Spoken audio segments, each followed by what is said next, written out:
The message arrived at 6:12 p.m., just as the sun dipped behind the buildings and turned the city streets gold. Emma read it once, then again, her fingers tightening around her phone. "Wait for me. I'll explain everything." Daniel had never asked her to wait before. That single word carried more weight than any argument they had ever had. Emma stood in her apartment, the sound of traffic drifting up from the street below, and felt a quiet sense of unease settle into her chest. She had plans that evening. Dinner with a friend. A simple night. But she canceled without thinking. When Daniel asked, she waited. That was how their relationship worked. Trust first. Questions later. She cooked anyway, moving fast through the kitchen, trying to keep her thoughts steady. The clock ticked louder than usual. Every few minutes, she checked her phone. No new messages. Emma and Daniel had been together for 3 years. They met in Seattle, both new to the city, both searching for something stable. Daniel was calm, thoughtful, dependable. He wasn't dramatic or impulsive. That was why this silence felt wrong. At 7:03, another message appeared. "I'm coming now. I won't be alone." Emma stopped breathing for a moment. Not alone? Before she could type a reply, there was a knock on the door. Sharp, certain. Final, she opened it and saw Daniel standing there, his shoulders stiff, his face carefully neutral. Beside him stood Ryan Carter, Daniel's best friend since college. The man who knew every version of Daniel before Emma, before careers, before responsibilities settled in. Ryan wore his usual casual jacket, his expression polite but cautious. It's like someone stepping into a room where emotions might break something fragile. "Hey, Emma," Ryan said. "I hope this is okay." Emma nodded automatically, stepping aside. Her mind hadn't caught up to the moment yet. Daniel walked in first, not meeting her eyes. Ryan followed, quieter than usual. The door closed behind them, and the apartment suddenly felt smaller. They didn't sit right away. The air felt heavy, like something important was about to be said and no one wanted to say it first. "I know this is strange," Daniel said finally. "I didn't know how else to do this."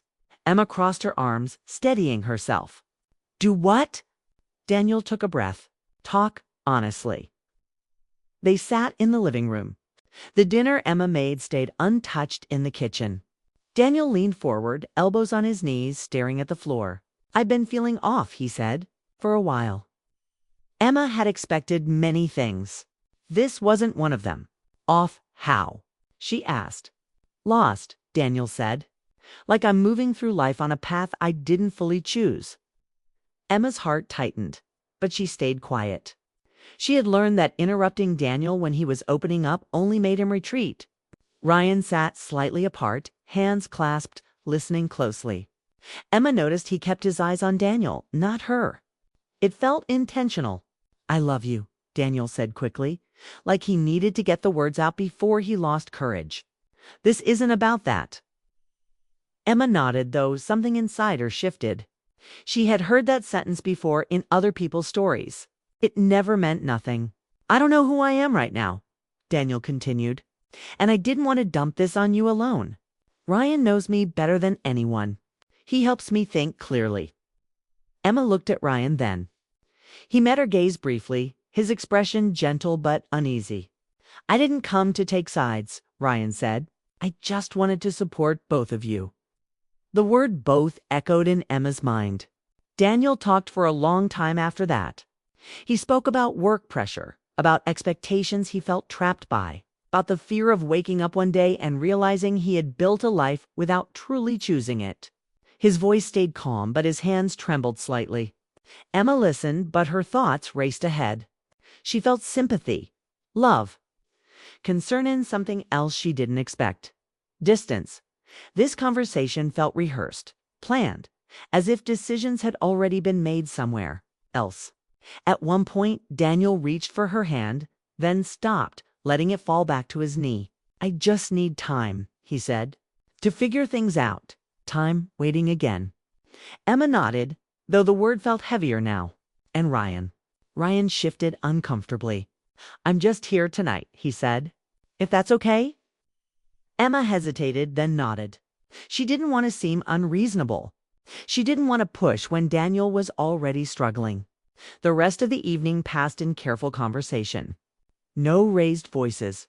No accusations. Just quiet words and long pauses. When Daniel went to shower, Ryan stayed in the living room with Emma. Neither spoke at first. "I'm sorry," Ryan said eventually. "I know this is awkward," Emma sighed. "It's not your fault." He gave a small smile. "Still, I hate seeing you hurt." That sentence landed harder than she expected. Ryan wasn't staring at her inappropriately. He wasn't crossing lines. But he was present in a way that felt new, intentional. She suddenly realized how long it had been since. Daniel had looked at her like he truly saw her. "You don't have to stay," Emma said softly. Ryan shook his head. "Daniel asked me to. I won't stay if you don't want me here." Emma thought about it. About being alone with her thoughts. About the silence that would follow. "You can stay," she said. They talked lightly after that about work, about the city, about old college stories Daniel had told them both. It felt strange how easily the conversation flowed. When Daniel returned, he noticed it immediately. The energy in the room had shifted. Not dramatically, but enough to be felt. Nothing inappropriate had happened. But something had changed. Later that night, Daniel stood by the window, staring out at the street. Ryan prepared to sleep on the couch. "I didn't mean for this to be so complicated," Daniel said quietly. Emma looked at him, her emotions tangled. "But it is." Daniel nodded. "I told you to wait." "I did," Emma replied. "But waiting doesn't stop feelings from moving." Daniel didn't ask what she meant. Maybe he was afraid of the answer. The lights went off. The apartment settled into silence. Emma lay awake, staring at the ceiling, listening to the faint sounds of two men breathing in different rooms. She realized that the night Daniel asked her to wait was the night everything shifted. Because sometimes the moment you wait is the moment life decides to move without you. And sometimes the person who arrives with answers brings more questions than you were ready to face. The next morning, the city felt colder, sharper, as if Portland itself had noticed the tension that settled over Emma's apartment. She woke to silence, the kind that presses against your chest and makes every thought louder.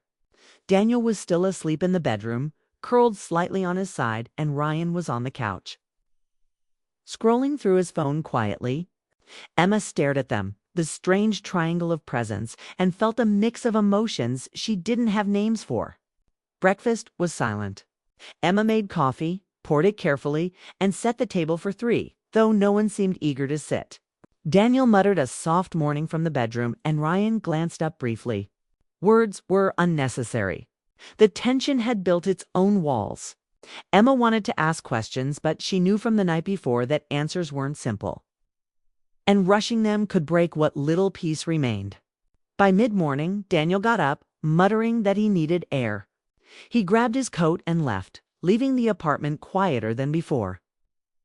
Though Ryan stayed, his presence suddenly more noticeable.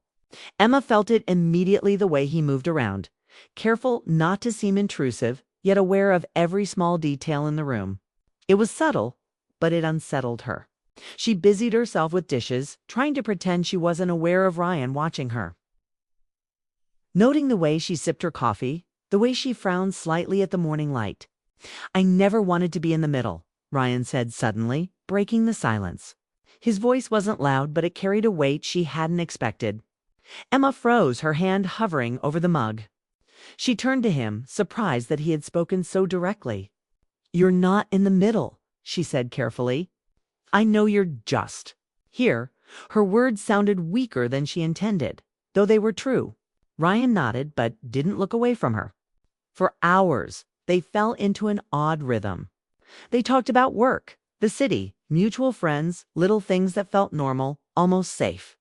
But every pause, every glance carried more meaning than either of them admitted. Ryan asked questions that Daniel hadn't lately, small, thoughtful inquiries about her well-being, her day, her moods. Emma realized she hadn't noticed before how much she missed being asked those things. The day passed in a blur, tension riding beneath casual conversation. When Daniel returned, he sensed immediately that something had shifted. Emma's laugh at a joke Ryan made was lighter than usual. Ryan's attentiveness hadn't been romantic.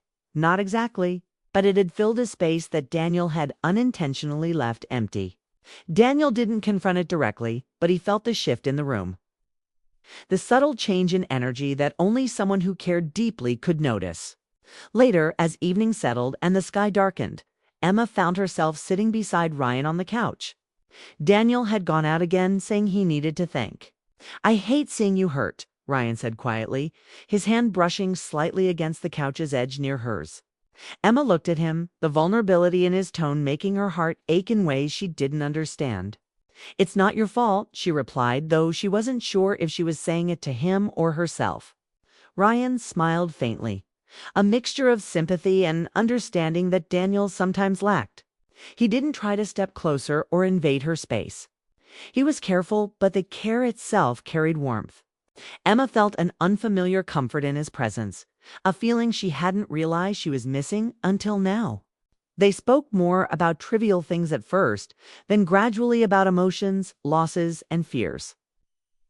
Carefully navigating a conversation that could have easily gone wrong. Hours passed. Daniel returned late, and the atmosphere tightened instantly. He noticed how close Emma and Ryan had become over the day. It wasn't dramatic, not physical, not a betrayal, but subtle, undeniable. He felt the distance he had created without realizing it. He stepped inside quietly, not wanting to make a scene, and tried to gauge Emma's mood. Her smile faded when she saw him, replaced by something complex, layered. Daniel knew then that the night he asked her to wait had left an invisible mark. That Ryan's quiet attentiveness had amplified. Emma went to the bedroom first, needing to gather her thoughts. Daniel followed, standing at the doorway. "I told you to wait," he said softly, his voice carrying the weight of remorse and worry. "I did," Emma replied, "but waiting doesn't stop feelings from changing." Daniel didn't respond immediately. He looked toward the living room where Ryan sat quietly, head down, and realized the truth of his own actions. He had asked for help, and Ryan had been the one to fill the space he couldn't. He had opened a door he wasn't sure could be closed again. The night stretched on, quiet and heavy. Emma lay awake, listening to the faint sounds of the city outside. Of Daniel's restless movements, of Ryan's steady breathing from the couch. She realized that love wasn't simple. It wasn't about loyalty alone or who arrived first. It was about presence, understanding, and the choices made in moments of uncertainty. In the days that followed, life in the apartment settled into a new pattern. Daniel tried to reconnect, but the tension remained. He spoke less, watched more. Ryan stayed nearby, supportive, careful not to cross boundaries, yet somehow making Emma feel seen in ways Daniel had overlooked. Conversations flowed naturally with Ryan. Laughter returned, and for a brief, confusing moment, Emma felt lighter. But guilt, loyalty, and love all tangled together, making her heart ache with indecision. One afternoon, Daniel suggested they go out for a walk. Emma hesitated, glancing at Ryan, who nodded encouragingly. They walked in silence at first, the autumn wind sharp and refreshing. Daniel finally broke the quiet, explaining his fear of losing himself, not knowing who he was outside of expectations. Outside of Emma. Emma listened, her emotions turbulent but steady. She understood, yet the gap between them had grown, subtle but firm. Ryan's presence became a mirror. He reflected back to Emma the attention and care she longed for without asking for anything in return. It was gentle, quiet, and dangerous in its simplicity. Emma realized she was drawn to him not in the way Daniel had ever been, but in a way that made her heart race and ache at the same time. Evenings became the hardest. Daniel tried to reclaim closeness, but Ryan's calm attentiveness lingered. Emma felt torn between loyalty and curiosity, between past love and new connection. The apartment, once a place of safety, had become a space of emotional tension, where every glance and unspoken word carried significance. By the end of the week, Daniel understood that waiting hadn't resolved anything. In asking Emma to stay, he had inadvertently created distance. Ryan's presence had highlighted what Emma needed most attention: understanding, empathy. Daniel realized that love required more than words.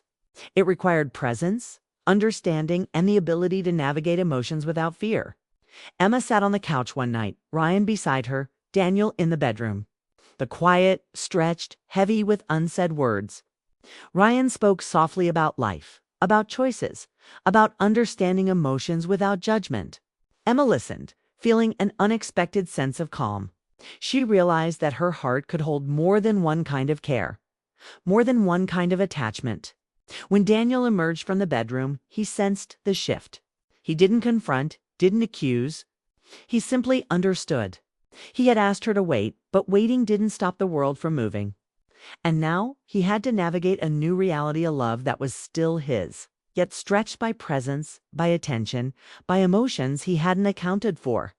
The night ended quietly. Emma lay in bed thinking about the choices ahead. Daniel was still part of her life, still someone she loved. Ryan was no longer just a friend. He had become someone who mattered deeply, someone who reminded her of what it felt like to be fully seen. In the soft darkness, Emma realized that waiting had changed everything. Not by breaking love, not by creating betrayal, but by revealing truths that had been quietly waiting in the spaces between them. She understood that love wasn't simple. It wasn't about possession or loyalty alone. It was about presence, awareness, and the willingness to grow through uncertainty.